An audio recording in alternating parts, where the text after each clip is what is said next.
Good afternoon. Please be seated.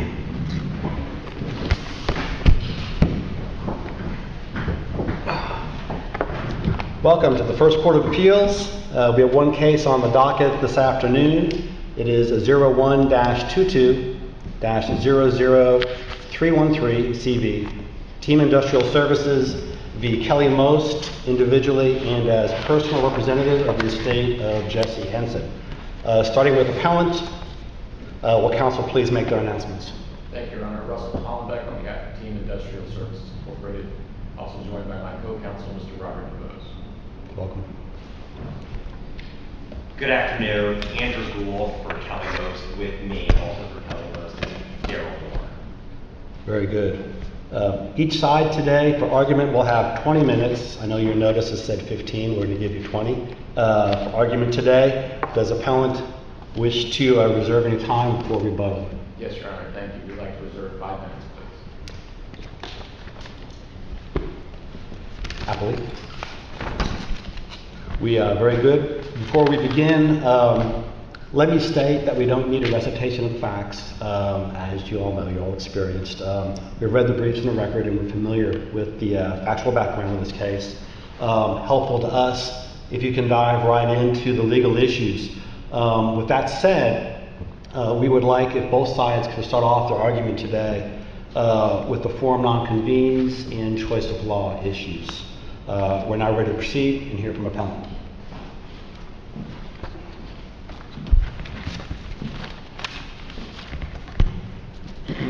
Thank you, Your Honor. The court is familiar with the facts of this case. Under a straightforward application of the rules for choice of law set forth under the restatement and adopted by this court, adopted by the Texas Supreme Court in Gutierrez in 1979, Kansas easily has the most significant relationship to this case, and specifically to the issue of compensatory damages. As the court is aware, choice of law analysis begins in the Civil Practice and Remedies Code, which simply says the court shall apply the substantive law that is most appropriate to the case. From there, Texas courts turn to the restatement, which factors were adopted by the Texas Supreme Court and have been reaffirmed many times, such as in Hughes and in Torrington versus Stutzman. And those factors specifically come from sections 145, which is the general section of the restatement of conflict of laws that applies to torts, section 146, which talks about personal injuries, and section 175, which talks about wrongful death claims. Each of those cases say that it is presumed, section 146 and 175 each say it is presumed that the law of the state where the injury or death occurred will have the most significant relationship to the case unless some other state has a more significant relationship. In other words, the tie goes to the state where the injury or death occurred. The general rule, the general section of 145 of the restatement looks at 4 factors, and it says you look at the place of injury, the place of conduct, the location of the respective parties, and the location of any relationship to the parties, or between the parties, excuse me. Here, again, the place of injury is Kansas. The place of conduct is Kansas. The allegation by the plaintiffs is that this accident resulted from faulty workmanship, faulty maintenance, faulty inspection at the plant on equipment situated at the plant by a technician there working for a team out of its Oklahoma office in Kansas. And the last is obviously the location of the parties. Kansas and Texas are those locations, and then the location of any relationship between the parties. Any relationship between the parties is focused in Kansas. So what factors, or what weight do we give the fact that the defendant is from, your client's from Texas, and that decisions made here allegedly occurred in Texas? Well, it's really kind of nebulous what exactly those decisions are. And so that was never entirely clear at trial. In this case, what are the decisions? What are the sort of the meta decisions? You know, this court in the In Re CBR case, which is a forum nonconvenience case, said, you know, those kind of meta corporate decisions or the location of a corporate headquarters isn't really enough to keep a case in Texas. I think the same is true when you're looking at choice of law. But when you look at cases like Hughes and Torrington versus Stutzman, they say some important things about what are the most important contacts when you're considering the substantive issue in play. And here, the substantive issue is compensatory damages. The application of Kansas statutory compensatory damages caps on non-economic recoveries. Kansas has no cap on economic. You talking about the caps for the wrongful death damages and the caps for the survivorship damages? Is that what you're talking about? I'm sorry, yes, that's correct. Those caps from Kansas. That is the chief issue in play here, and that, of course, is the biggest difference between Texas law, which has no cap on compensatory damages, and Kansas, whose legislature enacted these caps. And so what Hughes says is you look at the most applicable, the specific aspect of the restatement conflict of laws that applies to the issue. Torrington says the same thing, and Torrington says you look for purposes of compensatory damages, the chief factor, the most important contact is the state where the injury or death occurred and the state where the plaintiff was domiciled at the time of the accident. I'm sorry, you go ahead, Justice. So does the Texas Supreme Court's new decision in Gregory have any application to anything if we agree that Kansas law should have applied here? Well, I think it depends on the path you choose. I think the shortest path would be a forum nonconvenience holding that the case should be dismissed and refiled in Kansas. I think in that case it would be subject to a new trial in Kansas under Kansas law. And up to that court to decide, how the attorney should argue the liability and damages of the case. But we do agree, we argue that the case should be remanded for a new trial, if not in Kansas, in Texas, because in part of the holdings of Gregory versus Johan relating to improper anchoring, which occurred in this case, plaintiff's arguments in opening and in closing urged the jury to consider improper anchoring in the form of a $350 million painting. Would the Texas case on improper anchoring be relevant if it's a Kansas law analysis? Or? I'm not sure. I think improper anchoring is improper anchoring across state lines. But, what we're urging is that the court reform the judgment and apply the Kansas damages caps to this judgment in accordance with Kansas law. So let me switch gears with you on a little bit, talking about the caps. I want to ask you specifically about the cap on the survivorship damages. If we assume that Kansas law applies for purposes of this question, in the Hilborn case out of Kansas Supreme Court, that court declared or held that that statute was unconstitutional, facially unconstitutional. So how does that impact the application of that cap to the survivorship damages here? Our position is it doesn't impact it at all, because in the Hilborn case, you're talking about a plaintiff who was injured in a motor vehicle accident. This was not a survival claim. It was not a wrongful death claim. In that case, it was a claim for negligence and for injuries recoverable from the accident. The plaintiff did not die, and the Kansas Supreme Court said that type of cause of action for negligence existed at the common law of Kansas prior to the adoption, I believe, 1856 of the Kansas Constitution. And so therefore the Kansas legislature cannot essentially take that away because Kansas has a provision in its constitution, just like Texas does, that a right of jury trial shall remain inviolate. And they pointed out in subsequent cases that a survival claim did not exist in Kansas. Right, but in that case, though, and you're right, what concerns me is in that case the court didn't say it was didn't hold it was unconstitutional as applied. We hold that the cap on damages imposed by the statute is facially unconstitutional because it violates Section 5 of their Constitution. So it held the statute in its entirety was facially unconstitutional. I know subsequent cases have reasoned around that. Yes. How does that impact what we're doing here in terms of the cap on survivorship damages? Well, unless the Kansas Supreme Court comes out with a decision that says it's also unconstitutional in survival claims, which it has not ever done. But if it says it's facially unconstitutional, doesn't that? It said it's facially unconstitutional to the claims that were presented in that case. There were no survival claims presented or for the court to consider in that case. And so it's presumed to be constitutional until the Kansas court specifically says it's not in the circumstances of survival claim. So it didn't have that issue in front of it or address it in any way. So our position is it's still entitled to a presumption of constitutionality until the Kansas Supreme Court says it's not. Yeah. Would have been clear if they had said as applied. I know. It would be clearer, but I think you have to take the case at, what are the facts at issue, just like we do in Texas. What are the facts that are presented? What is the court holding? And do we imply unnecessary dicta in the court's decision on facts that weren't presented to that court? And I don't think you can. And also, it's pretty clear from other Kansas cases that we've cited that survival claims did not exist at common law in Kansas prior to their being created by the Kansas legislature under statute. I think it's 1803 or something like that. So even a facial invalidation could only necessarily apply to the type of claim that was at issue. Exactly. There was no survival claim at issue, and again, those claims were created by statute.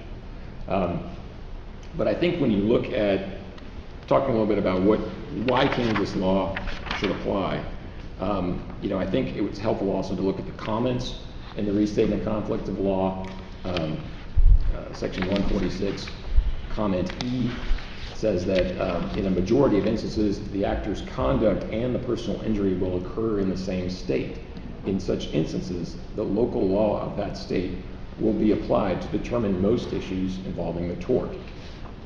That state will be the state of dominant interest, since principal elements of the tort, conduct and injury, occur within that territory. The same is true for Comment F of Section 175, which talks about the fact that you can also look at the state where an injury occurs in the course of employment that's also located in that state. That's an additional factor to be considered in applying the law of that state. I'm going to back up again. I'm going to go back to the survivorship cap. Do you have any authority that says that when a court holds that a statute is facially unconstitutional, that it's limited to the facts of that case? Not at the top of my head, I don't, but I can certainly supply some to the court. But I think you have to consider what is the issue before the court, what are the damages, what is the claim that's presented. And what they said was, look, the claim for negligence existed at common law prior to the enactment of the statute. And you can't take that away or limit it by putting a cap on those damages. Survival claims did not exist at common law in Kansas. Well, that wasn't the rationale in that case that the court used there. I mean, that was subsequent cases that used that analysis. I agree. I agree. Yeah, if you could provide us with some authority to that regard, that would be helpful. Let me ask you another question as long as I'm going here. Are you okay with it? Okay. For now. Again, if we assume that Kansas law applies, and if we assume that we have to, a lot of assumptions, and if we assume that we have to perform an excessiveness analysis on the survivorship damages, part of the choice of law, you've argued that Kansas law should apply because Kansas law is so different from Texas law. As part of that excessiveness analysis, would we apply Kansas law to that or Texas law if we had to perform it? I think you can apply Kansas law. We've argued it under Texas law because we think that the Kansas law that should apply to the compensatory damages is the caps. Right, I understand. Are those caps. But in that scenario, you're saying Kansas law would be the proper law? I think Kansas law can be applied and examined by this court. Do we know if Kansas law is similar or the same as Texas law on excessiveness analysis? I don't know, standing right here, but they made a policy decision to enact statutory caps. Right. Statutory caps, of course, aren't a determination of what a claim is worth. Right. It's simply a determination of what people should be allowed to recover on a particular claim. But I think that says something about what Kansas law would say about the excessiveness of damages. But I think under either state, these damages are excessive. There's no Kansas case that I've seen, and certainly no Texas case that I've seen, because I've looked for them, that would affirm an award of this size in this kind of case. I think these are excessive, and I think, as we indicated in our briefing, I think it's shown that these are a direct result of the improper argument by plaintiff's counsel, urging the jury to use improper anchors in determining what is a fair and reasonable value of the damages sustained in this case. The argument in the case, what is fair and reasonable is what you would trade, what is the value of a life. Those are not measures of damages that were submitted to the jury by the jury charge in this case. And nor was there any evidence of a painting or what paintings are going to be worth. This was just a hypothetical posed. You also had arguments in this case, which we detailed in a briefing, urging the jury to punish team with an award of compensatory damages. Send them a message, send a message to the world. Those are not proper compensatory damages arguments. But those would be, in the cases that you cited in your brief for that were Texas law. If we're required to follow Kansas law, do we know if that's the same analysis that a Kansas court would use? I don't know if it's the same. And of course, if the court doesn't have information about that, the court can presume that Texas law and Kansas law are the same, which is what the Supreme Court did in Torrington versus Stutzman. They were looking at the domicile of the two servicemen who were killed in a helicopter crash. The crash occurred in Alabama. The men were stationed and therefore domiciled in North Carolina. And so they said, well, the strongest connection, the state with the most significant relationship to determining compensatory damages is where they were domiciled, and that was North Carolina. But nobody had briefed the court on whether North Carolina compensatory damages law was different than Texas. And so the court applied Texas.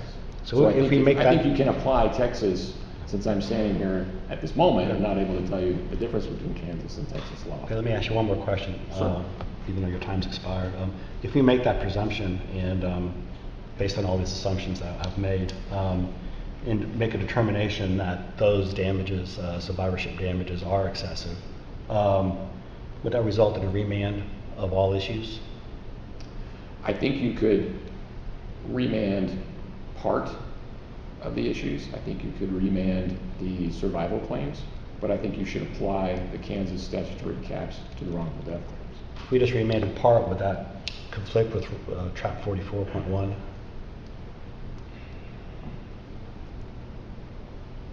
Hate to ask you all these I don't questions. think so. No, that's fine. Okay. It's your argument time too. I would have to take a look at that. I don't think so, because I think you can apply a cap where it's clear. But again, if the court is unclear about the application of Kansas law, you can also dismiss the case for refiling in Kansas under Kansas law. And the Kansas courts can certainly figure this out. And I have a quick question on that, and we can adjust the time accordingly if we need to.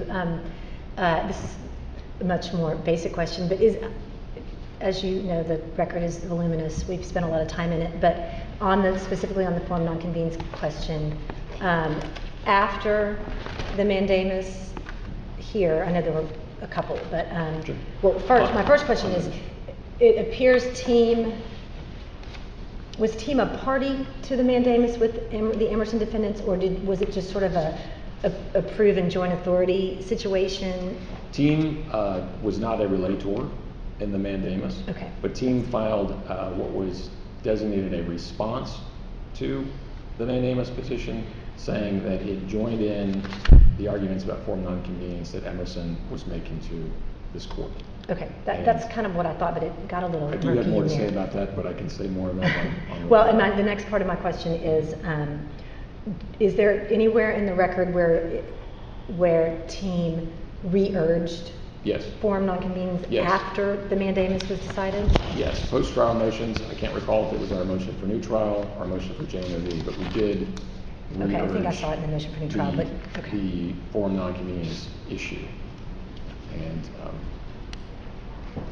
That's all I had. Thank you.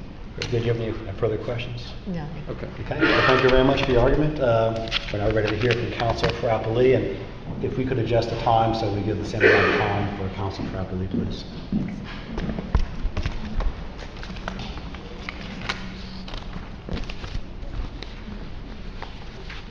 So I'm watching the time. No? Good afternoon, Mr. Chief Justice, and may it please the court. Let me begin directly with choice of law. We sued Team not just in Texas, but in its home county, Fort Bend County, for the negligent work that it directed and performed in Texas. This was a Texas case, and that's why the trial court properly applied Texas law to this case. That follows under both the facts and the law, specifically precedent. What work was performed in Texas? Sure, 4 things. First, training. Mr. Gottney and all other valve inspectors were trained in and from Texas. Second, Mr. Gottney and all other valve inspectors were certified and tested in Texas. Third, the training, testing, and certification that could have occurred for Crosby and Emerson valves. This was the particular valve in question that Mr. Gottney was not trained and certified to work on. Where could that have occurred? In Texas, but Team chose not to do that. Now you take those 3 things, I said there was 4. If you take those 3 things alone, that's enough to make this a Texas case under this court's precedent, but there's a 4th. What does Mr. Gottney do during the inspection when he needs advice? He calls a team supervisor in Texas, seeking that advice. You have those 4 things together, and that's the Texas conduct here. And that came out at trial? The contents of that conversation that he So had? yes, Your Honor, so if you look, let me provide 2 record citations for that. Mr. Gottney's testimony about the call is at 40 Reporters Record 209, and then the deposition transcripts from Mr. Taylor can be found at 45 Reporters Record 118 through 20. So if you take those 4 things, again, you've got the 3 negligent training, testing, as well as Crosby, Emerson, and then you add on top of that the call. This actually, in fact, Mr. Hollenbeck said that Kansas law easily applies. I actually think Texas law easily applies to these facts under precedent. There are 2 cases. One of the cases is what Mr. Hollenbeck cited to this court, Torrington versus Stutzman. I mean, that case directly supports the application of Texas law here. But isn't that on, I'm sorry, I hate interrupting. No, please. Unfortunately, that's how it works. I wanted to ask you about that because in your briefing and then in that case, the issue of whether the location of the injury was fortuitous or not seems to be critical to that opinion. And a lot of the cases behind that, to me, seem to deal with things like helicopter crashes and transportation-related events that could have happened anywhere, but didn't. They happened where they happened. So how would we write that opinion and fit the facts of this case into your understanding of what fortuitous means? Justice Countess, it's very simple. It's actually applying this court's precedent in enterprise products. That's a case that Mr. Hollenbeck did not discuss. And that case really is on all 4s here. It applies Torrington. And there, that case involved a pipeline explosion in Mississippi, injuring plaintiffs in Mississippi with a Mississippi damages cap. And yet this court still held, and this is the quote from Enterprise Products, Mississippi's interest in applying its damages cap to lawsuits in that state has little applicability to a lawsuit brought in a different state against defendants domiciled in that different state, where the tortious conduct also occurred in that other state. The tortious conduct here is the training. Mr. Gottney was not trained on how to perform the repair of the valve in question. And that's why he predictably failed. It's not a Kansas failure. It's specifically a Texas failure. Mr. Are Hollenbeck. there any cases besides the enterprise products, and I'm not necessarily disagreeing with its applicability, other than I do think there again is still a difference in a pipeline that's, I'm assuming it was hundreds of miles long, I'm not sure, but I would assume it was. And a fixed location, with a fixed apparatus and people assigned to work in that fixed location. And again, I'm just picturing how we write that part of the opinion. But what I was going to ask though was, are there any other cases that maybe are a little more factually similar, where we've got like a workplace injury, resulting in injuries of some sort, negligence at a workplace, where it was tried in another state with the law of another state? I didn't ask that question very well, but I think you get what my drift is. Are there any other cases you can point us to? Your Honor, so this might not be an unsatisfactory answer. I'd refer back to our brief, but really in our view, the two main cases on this point are Torrington and Enterprise Products.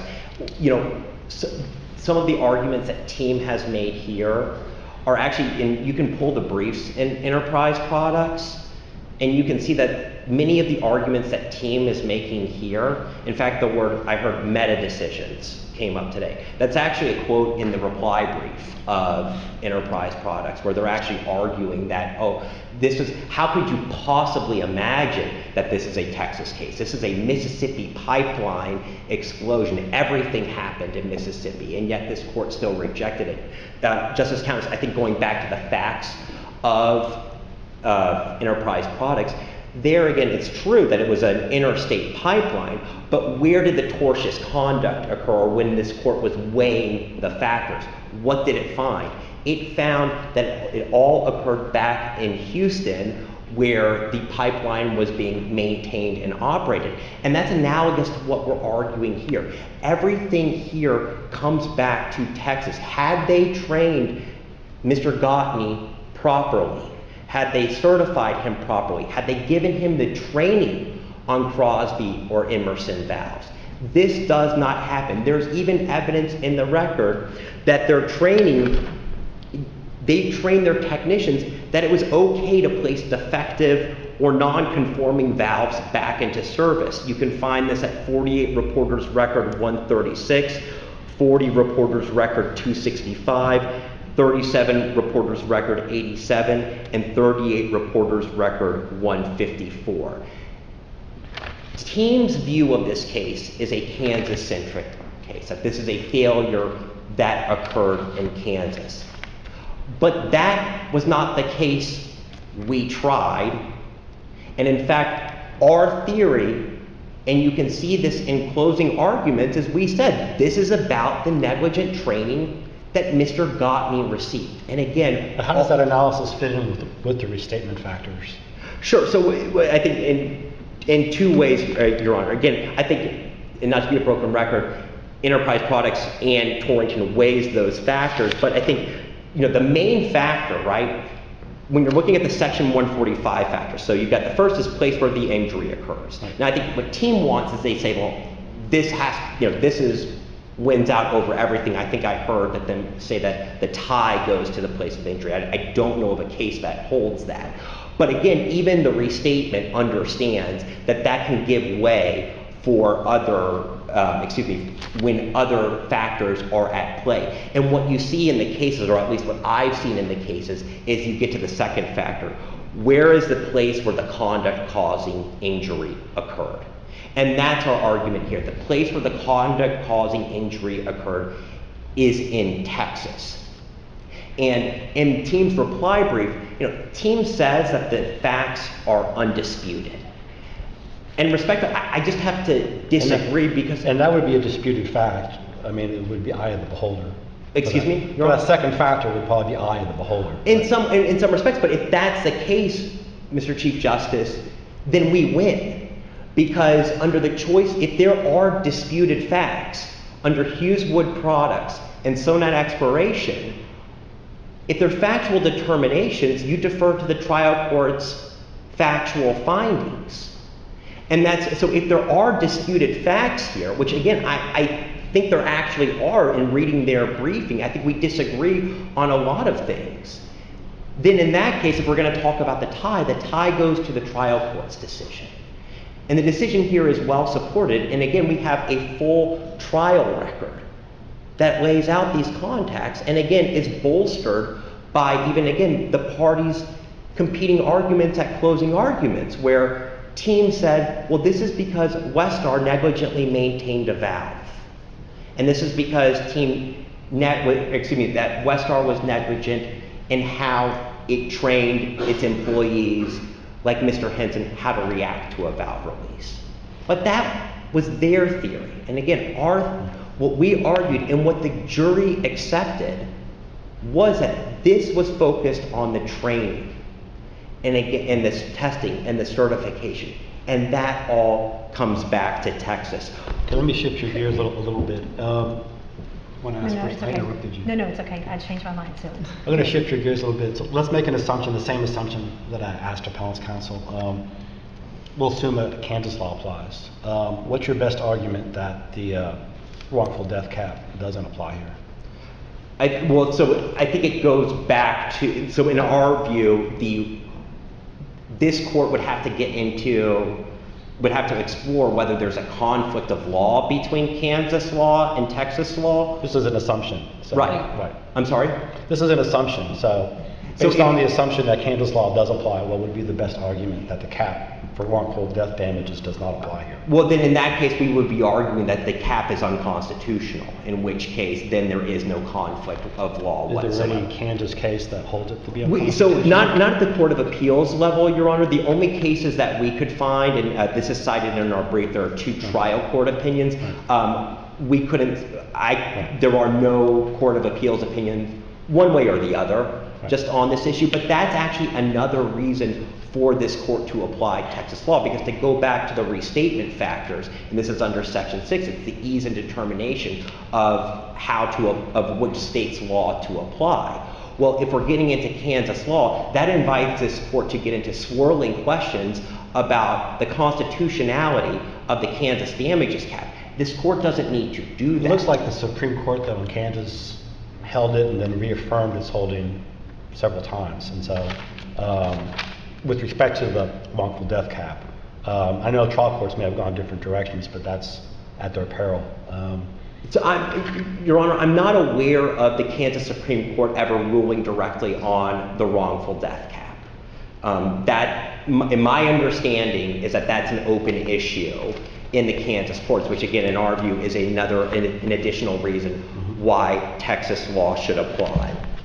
But if we're under Texas law, aren't we pretty squarely under Gregory with the paintings and the anchoring points Sure. on that issue? So a few points, or a few responses, Justice Ferris. First, I think the question assumes that Gregory versus Challen indeed provides precedent. And for the reasons we've explained in our letter review, we don't think that's the case. Second, even if you say, okay, these fractured opinions can be cobbled together to constitute a holding, we've got a host of procedural problems here. First is forfeiture in this court. They've never argued in their briefing that there was improper anchoring that then led to this excessive, what in their view, this excessive damages. They've never argued that. Argued it in the trial court, argued it here? Or? Argued it here, well, I think both. I mean, they did not argue it below, and they didn't argue it in this court. I mean, they had additional words, and they could have raised this issue had they wanted to. But let's assume it is properly before this court. Then you get into invited error or forfeiture with this. Because what's important is they were the ones at closing argument who brought up this painting. We didn't. You can read Mr. Itkin's closing argument, which goes over an hour, and it's about 80 pages of transcript at the beginning. It's not mentioned one time. When is it mentioned for the first time? During Team's closing argument. And then Team also, if we're going to talk about anchoring, then Team throws out its own anchors. It says, well, we think you should give them $3 million. So when Mr. Itkin referred to it in his rebuttal closing, it was directly in response to Team's argument. Now they say, well, he referred to it in opening statement. And that's true, that happened, there was one singular mention a month ago and during trial, but there's no indication it would have ever come up again until Team brought it up. The third point, which is it's less procedural and more substantive, the differences between the argument and Gregory in this case. Gregory relied on a constellation of improper arguments. You had fighter jets, you had paintings, and critically, you had 2 cents a mile. You put all that together, at least as the plurality stated in Gregory, then you get the problem there. At least you got the standard in Gregory in terms of having a rational connection between the amount awarded and the evidence of the injury. Is it your position then that if we have to, hypothetically, look at the excessiveness of the damages, that we would look to this test to measure that? No, it's not our position at all, because that test, the rational connection test, was the plurality opinion. It only got 3 votes, so it is not a holding.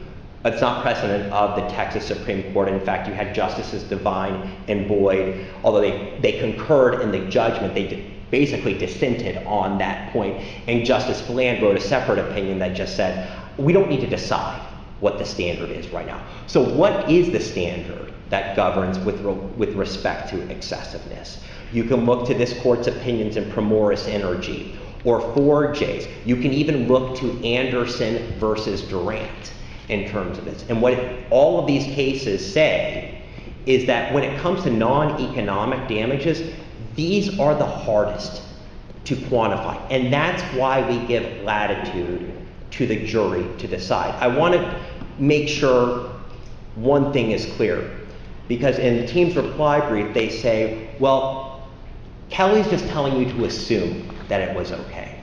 That is not at all our position. We never said assume that it's okay. It's true that you have to give discretion to the juries, but there is overwhelming evidence to support the damages here. These were uniquely horrifying injuries that the jury heard. Perhaps among the worst a Texas jury has ever heard. As 4J says, we rely on juries to use their common knowledge and experience to award what they think is fair and reasonable. Even Anderson versus Durant from the Supreme Court says, with respect to damages, that the courts are supposed to think about. Sorry, excuse me, I lost my train of thought. But at any rate, and one of the questions, Mr. Chief Justice, earlier you asked was, what if you decide that this is excessive? Which again, we don't agree with, I mean, obviously. I understand. But assuming you were to go down that road, what Anderson versus Durant says is, the Court of Appeals can suggest a remitter under Rule 46.3. Again, we think for what the jury heard with respect to Jesse's pain and suffering, as well as Kelly's anguish, and the inseparable bond that was suddenly shattered between the two of them, the jury could arrive at these numbers. This was a jury composed of members. So you're saying that we could do a remititure in a hypothetical situation, as opposed to being required to reverse and remand on all issues? That's correct, Your Honor. So under Anderson versus Durant, you can, in Rule 46.3, this court can suggest a remitter. Again, if it decides to go that way, which right. But and also under, if you look at Primoris Energy, another avenue for this court is it could reverse and remand for a new trial, limited to whichever element you find to be excessive with respect to factual insufficiency.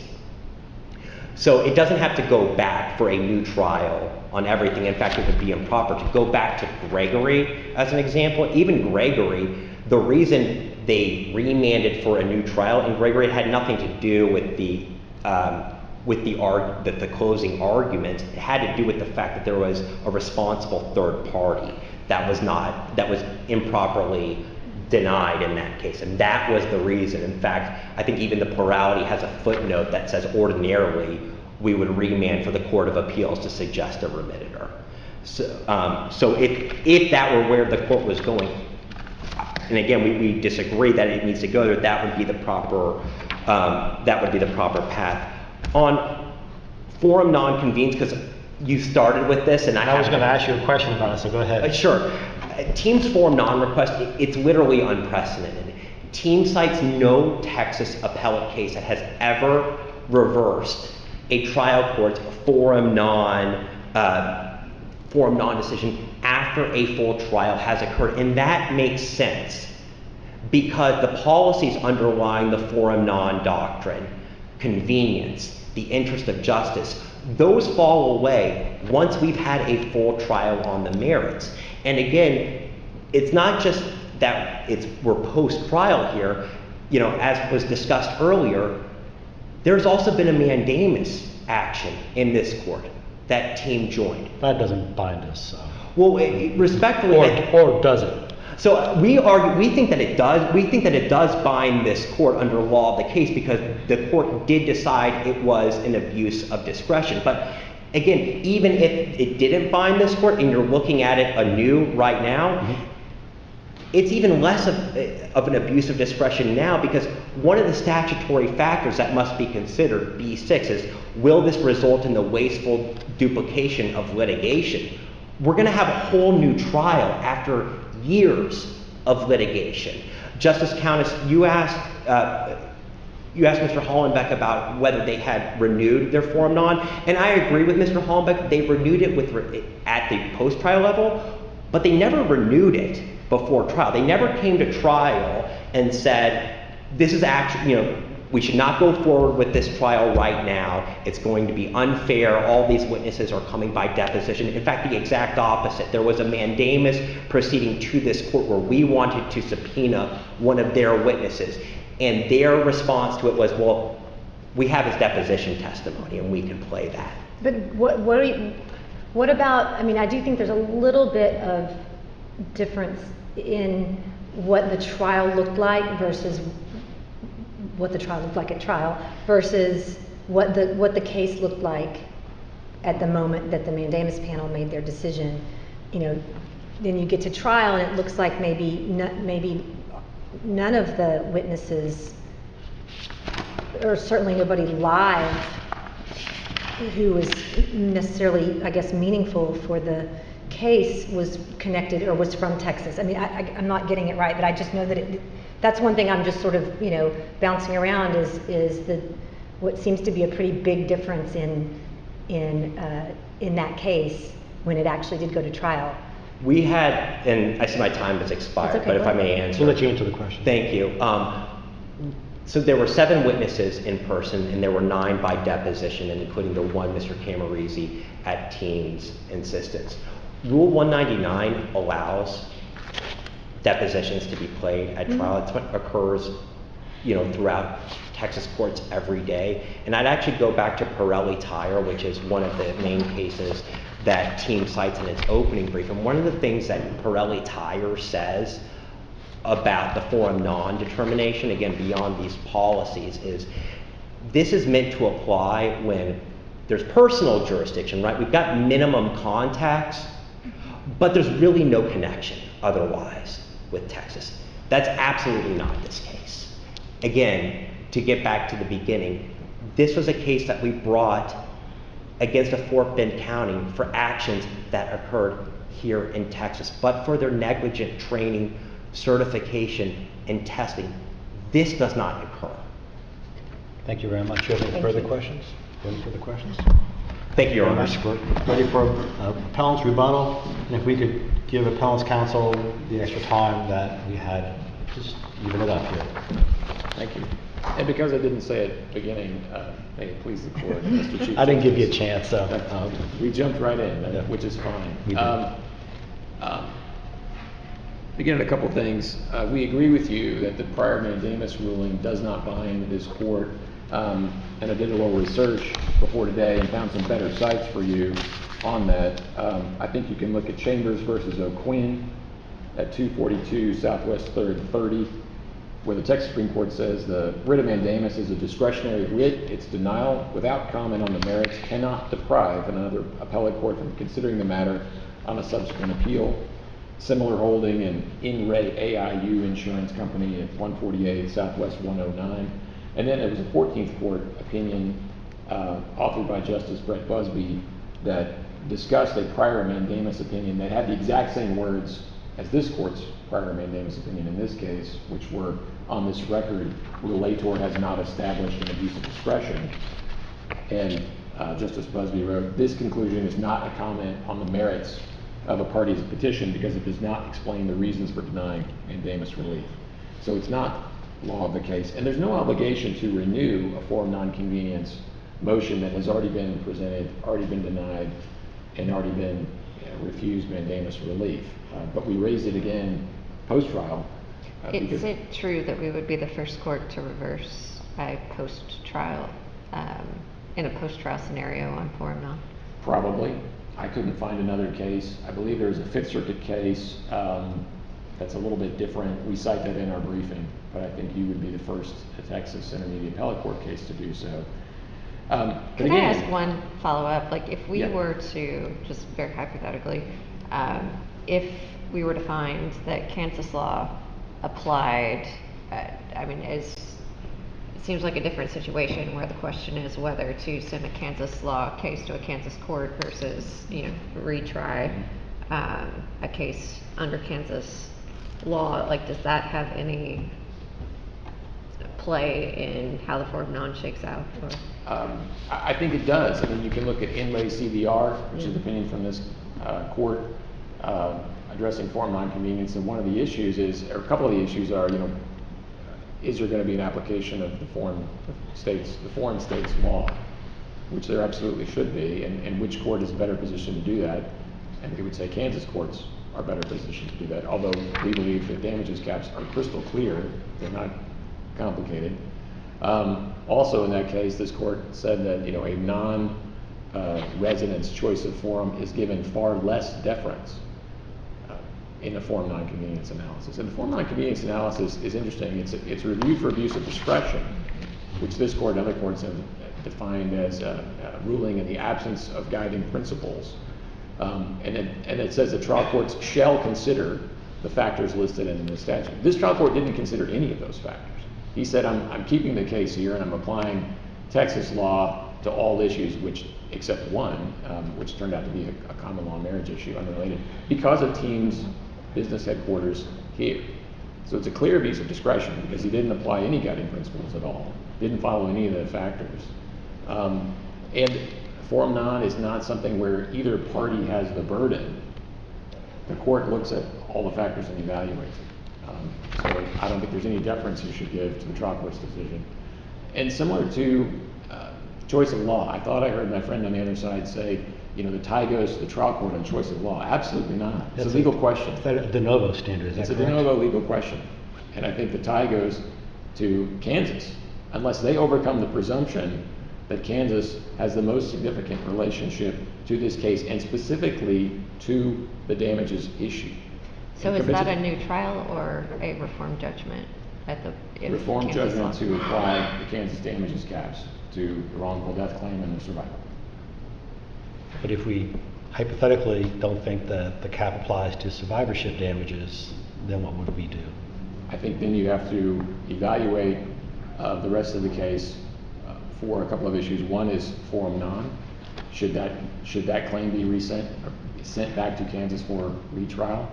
Do the improper jury arguments urging the jury to punish Team in an award of compensatory damages and to use improper anchoring? The denial, we didn't even talk about the denial of a 12-person jury, which was not waived by me at the trial court at all. And other issues, if those require a retrial, then I think you should consider where that retrial should happen. And I think probably best to send it to Kansas. Unless the court has any other questions. This was a Kansas accident that happened in Kansas, caused terrible injuries and losses to the plaintiffs in Kansas, and we don't intend to diminish that in any way. But it should have been tried in a Kansas courtroom to Kansas jurors under Kansas law. We ask the court to reverse the judgment. Thank you. Thank you. Thank you to both sides for your arguments today. They were excellent. With that, this case is submitted, and we are adjourned. All right.